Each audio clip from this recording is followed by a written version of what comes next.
พันธุ์ของหนอนน้ำยุงลาย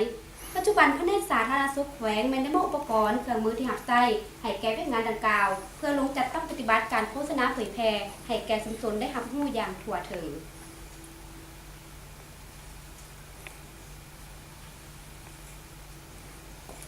คณะโฆษณาพวงแขวงสารวันได้จัดกล่องประชุมทอดถอนบทเรียนกล่องประชุมสมัยสามัญเทื่อที่3ของสภาแห่งชาติสุดที่8ซึ่งวันในตอนเช้าของมื้อนี้บรรดาสมาชิกสภาแห่งชาติได้ประกอบความเห็นใจบทรายงานของท่านนายกรัฐมนตรี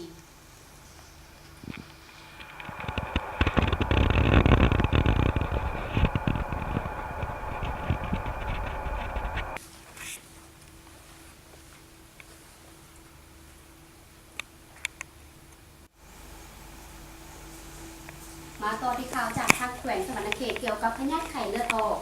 ปัจจุบันทั่วแขวงสวรรณเขตมีผู้ติดเชื้อพยาธิไข้เลือดออกแล้วประมาณ 41 กรณีนับตั้งแต่เดือนมังกรเป็นต้นมาในนี้มีผู้ที่ติดเชื้อหลายกว่าหมู่เมืองอุทุมพรถึง 12 กรณีสาเหตุที่พาให้เกิดมีการระบาดของพยาธินี้ก็ย้อ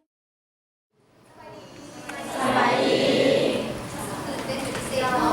ปกติแล้วโซนตัวน้ำโซนติดโซนอะไรเนาะมาโซนเป็นจะมาเอาบทเรียนตัวไปซึ่งตัวเป็นภาษาอังกฤษเนาะแล้วสมองในตอนนี้คือว่าก็เข้าสู่ในเนี่ยที่2ทางรายการมาติดตามข่าวจากทางรายการของเราคือก่อนประชุมทุกสาขาหรือการมาฟ้องแบบเงินของประชาชนที่บริหารผลประโยชน์จากที่การก่อสร้างเขื่อนไฟฟ้าน้ำฝนน้ำถือมีสิ่งที่เราได้ในเรื่องค่ะสำหรับของประชุมทุกสาขาหรือการทำฟ้องแบบเงินของประชาชนที่บริหารผลประโยชน์จากที่การก่อสร้างเขื่อนไฟฟ้าน้ำฝนน้ำเงินซึ่งวันได้จัดขึ้นในวันที่11 เมษายน ปี 2017 ที่ผ่านมานี้ยุติของประชุมทางด้านของแขวงภายใต้การเป็นประธานของทางปริญญาเอกหลอกแก้วไส้สงครามเจ้าแขวงมีคำไซประธานคณะกรรมการผู้ฟ้องผู้แทนค่าเสียหาย